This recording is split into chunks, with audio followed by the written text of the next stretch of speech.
Yılan gördük. İnsanlar bana gösterdi ve tehlikeliymiş, yani zehirliymiş. 1890'lardan kalma bu tren şu an sadece turistik amaçla kullanılsa da başlangıçta bu amaçla inşa edilmedi. Yolculuk o kadar güzeldi ki kuş sesleri duyarak yağmur ormanlarının tepesinden gitmek gerçekten muhteşemdi. Bu kısımda biraz ıslanıyoruz. Çok güzel.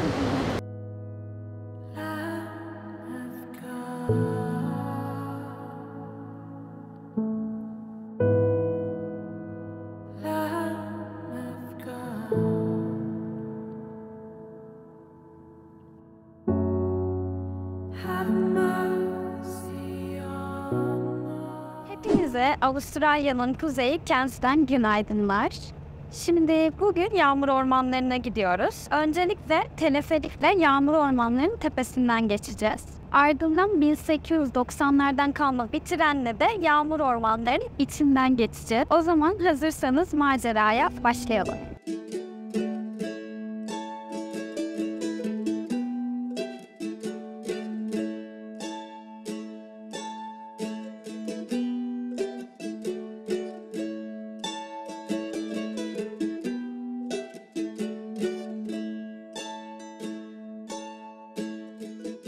Şimdi boarding bekliyorum. Epey kalabalık bu arada.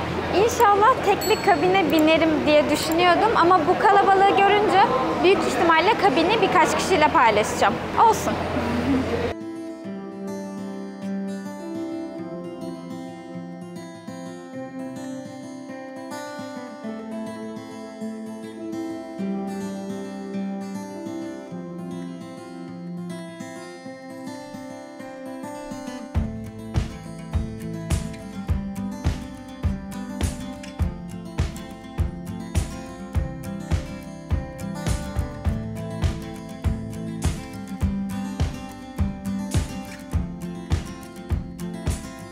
Evet, şimdi ilk durağımıza geldik.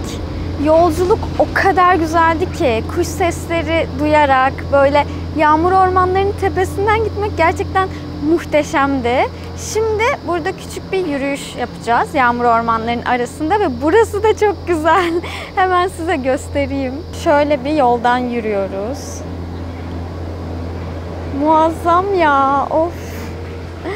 Çıldıracağım. Aslında dün de yağmur ormanlarında gezindim ama doymuyorum gerçekten. O kadar güzel ki. Bu yürüyüş yolunu da çok güzel yapmışlar.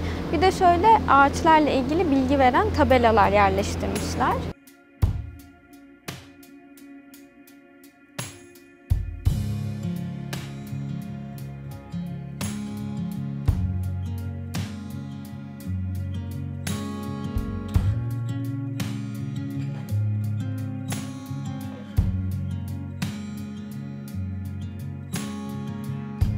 It's been a long time, but I remember it well. That's nice. Who spotted that one? That's mad. Look, that's name. Yeah. Red belly black. Yes. That's dangerous, that one. Şurada bir tane We better tell the people that we see one because it could come up. yılan gördük. İnsanlar bana gösterdi ve tehlikeliymiş, yani zehirliymiş. Bir kadın vardı bana yılanı gösteren. O bu yılanı biliyormuş. En tehlikeli türlerden birisi dedi. Tam da böyle ortalığa geçmiş. Resmen kendini bize göstermek için geçmiş yatmış. Neyse, şimdi ben diğer noktaya gideceğim. Size video çekerken biraz geç kaldım.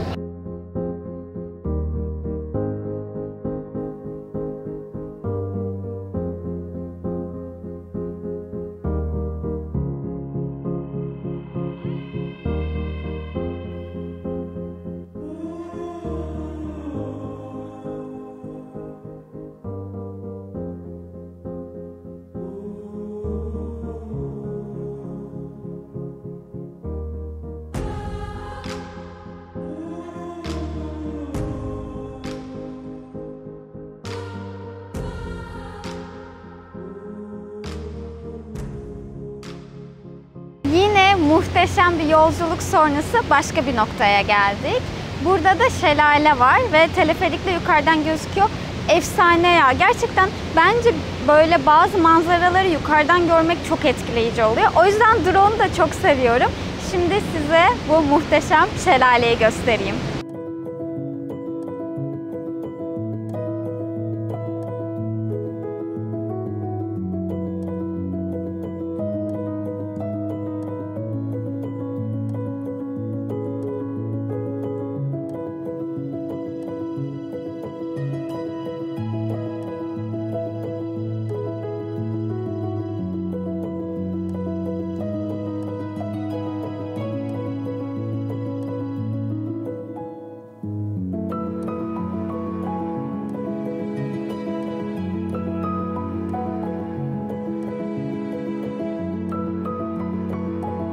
Bu arada burası sıradan bir yağmur ormanı değil, dünyanın en eski yağmur ormanlarından bir tanesi. Çok yaşlı ağaçlar ve bitkiler var.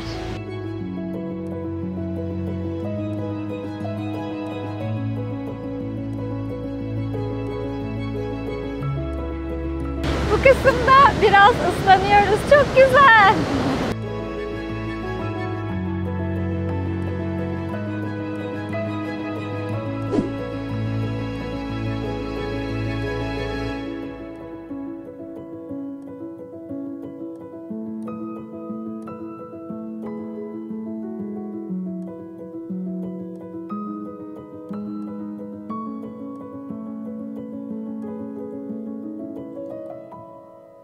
Evet, kahvemi aldım geldim. Şimdiye kadar neler yaptık bir özet geçeceğim. Şimdi öncelikle adım adım teleferikle yağmur ormanlarının tepesine çıktık. Çok güzel manzaralar gördüm. Ya bilmiyorum ne kadarı kameraya yansıdı. Gerçekten sizin de benim gördüklerimi görebilmenizi çok isterdim. Umarım kameraya yansıyanlar benim gördüklerime bir nebze de olsa yaklaşabilmiştir. İlk olarak Red Peak'e gittik. Orada Avustralya'nın en tehlikeli yılan türlerinden bir tanesini gördüm. Buraya gelmeden önce koala, timsah, kanguru, yılan hepsini görmek istiyordum. Hatta örümcek bile. Ve diyordum ki hani timsah, yılanı ve örümceği uzaktan göreyim. Yılanı da o kadar güzel bir mesafeden gördüm ki tam istediğim gibiydi. Tam ideal bir uzaklıktan gördüm. Ardından Barren Falls'a gittik. Teleferikle giderken uzaktan böyle bir duman gördüm ve merak ediyordum ne olduğunu. Yaklaştıkça onun şelaleden çıkan bir duman sisi olduğunu fark ettim. Ve şelaleyi tepeden görmek muhteşemdi. Çok büyük bir şelaleydi bu arada. Yani çok yüksek bir şelaleydi ve adım adım ona yaklaşmak da çok güzeldi. Sürekli böcekler geliyor elime, koluma, bacaklarıma, zaten biraz ısırıldım. Umarım ciddi bir şey değildir. Her neyse şimdi de Kuranda City'ye geldik. Kuranda yağmur ormanlarının ortasında kurulmuş bir köy aslında. Çok fazla yerleşim yok. 2 tane otel var sanırım. Daha çok böyle restoranlar ve dükkanlar var. Burada yaşayan yerellerin kendi el yapımı eşyalarını sattığı dükkanlardan oluşuyor daha çok burası. Burada en çok göreceğiniz şeylerden birisi de bumerang. Belki biliyorsunuzdur, eskiden aborjinler bumerangla avlanıyormuş. Ve şimdi de aborjinler kendi el yapımı yaptıkları bumerangları üstüne resim işleyerek satıyorlar. Ben bir tane aldım. Hostele gidince gösteririm.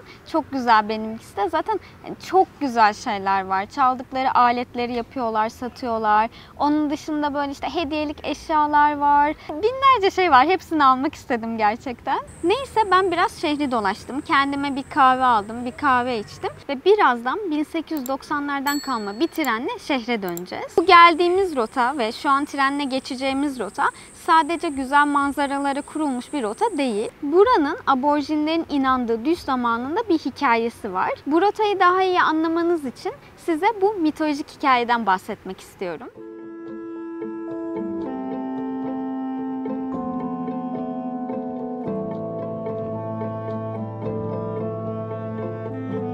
Aborjin mitolojisinde dünyanın yaratılışı düş zamanı adı verilen bir dönemde yaşanmıştır.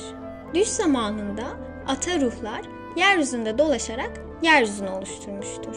İşte tüm bu ataların en büyüğü gökkuşağı yılanıdır. Efsaneye göre evrenin doğuşu sırasında gökkuşağı yılanı aborjin coğrafyasını boydan boya gezmiş ve yerlerde bıraktığı izler dereleri, vadileri, nehirleri oluşturmuştur. Gökkuşağı yılanı bu bölgenin yani Barren George Milli Parkı'nın nehirlerini yaratırken bu da Jiye, diğer adıyla halı yılanına dönüştü. İşte bu halı yılanı Budaji, Nautilus kabuklarıyla Baron geçidi boyunca birçok kez seyahat etti. Nautilus kabuklarını değerli eşyalar karşılığında takas ediyordu. Bir gün yoluna 3 kuş adam çıkarak bu kabukları istedi. Budaji bunları başkasına vereceğini söyleyince 3 kuş adam öfke ve açgözlülükle Budaji'yi takip etti ve ona pusu kurdu. Elindekileri alıp onu taş baltayla parçaladılar. O günden sonra bölgede güçlü ve yıkıcı muson yağmurları başladı. Budaji'nin vücut parçalarının savrulduğu her yer aborjinlerin düş zamanı yolculuğunun bir kısmını oluşturuyor ve bölgede yaşayan Jabugay halkı için kutsal kabul ediliyor. İşte bu tren de tüm bu hikayelerin içinden geçiyor.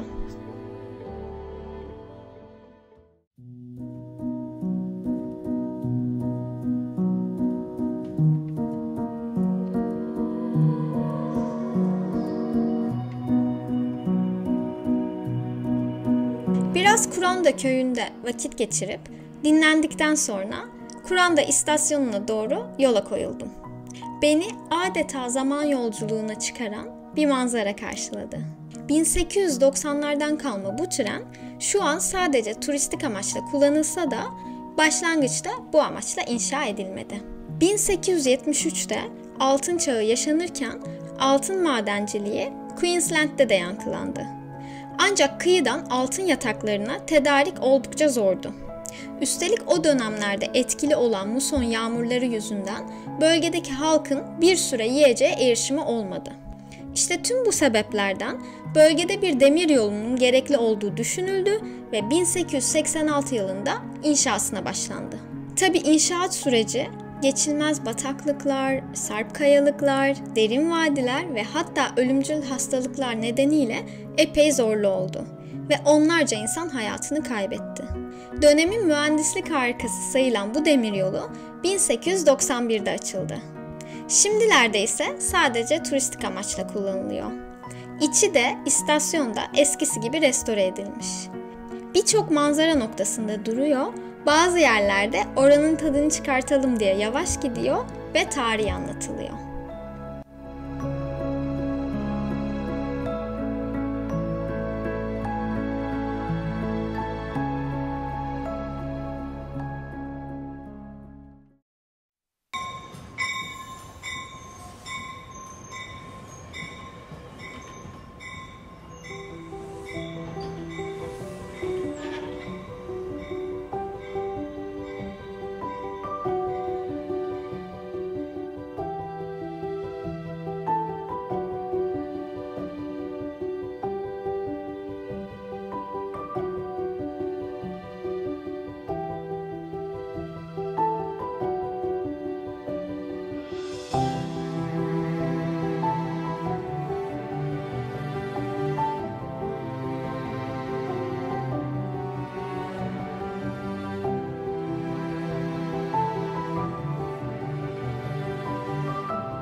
Evet, şimdi tren şelale manzarasında durdu.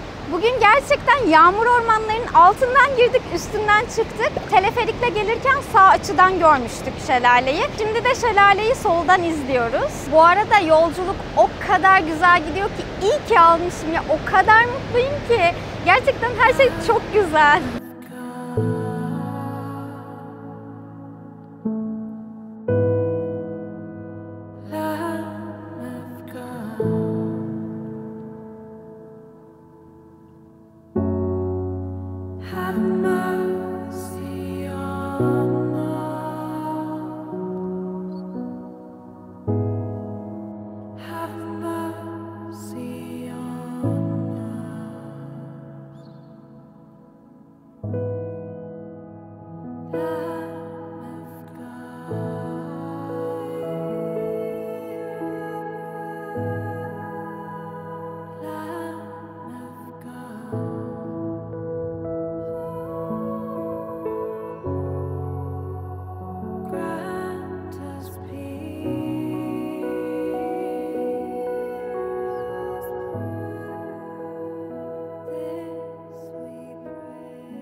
Bu tren yolculuğu beni dünya turuma ilk çıktığım zamanlara götürdü. Dünya turu fikri Avrupa'ya yaptığım tren yolculuğunda filizlenmişti. O seyahatte uzun tren yolculuklarıyla tanışmış, manzaraların güzelliğinde kaybolmuş ve plansız olmanın özgürlüğünü keşfetmiştim. Tam da mezun olduğum seneydi ve ben hayat denen o yolculuğa adım atacaktım. Sonra birden yaşamak aslında böyle bir şey dedim.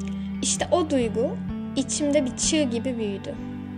Ve 2 yıl sonra dünya turuna çıktım.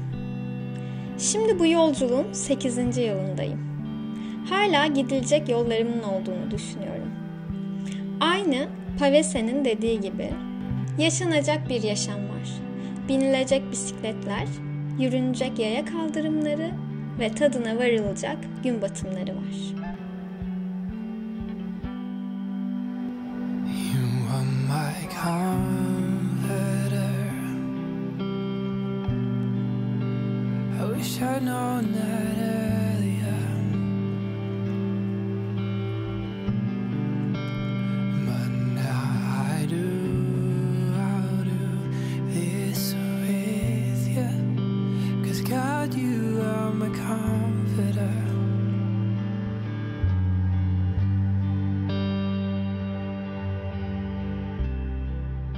Evet, yolculuğumuzun sonuna geldik. Şimdi şehre vardım. Muhteşem bir yolculuktu. Ya zaten tren yolculuklarını çok seviyorum. Bir de yağmur ormanlarının arasından gittiğinizi hayal edin. İşte ben o hayali bugün yaşadım ve hala inanamıyorum. Eğer Cairns'e gelirseniz mutlaka bu yolculuğu yapın. Eğer tur sitelerinden alırsanız yaklaşık 200 Avustralya doları ama kendi sitesinden alırsanız 123 Avustralya doları yapıyor. Bir de ben servis istedim. Ona da 10 dolar ödedim. Yani 135 dolara bu turu yapmış oldum ama mutlaka deneyimleyeceğiniz bir tecrübe. Bu arada karşıdan karşıya geçiyorum, bir dakika. Umarım videoyu beğenmişsinizdir. Ben çok keyif aldım bu yolculuğu sizlerle paylaşmaktan. Destekleriniz benim için çok değerli. Eğer hala abone değilseniz abone olup videoyu beğenip yorum yaparsanız gerçekten çok mutlu olurum. O zaman daha sonraki maceralarda görüşmek üzere. Kendinize çok iyi bakın. Bay bay.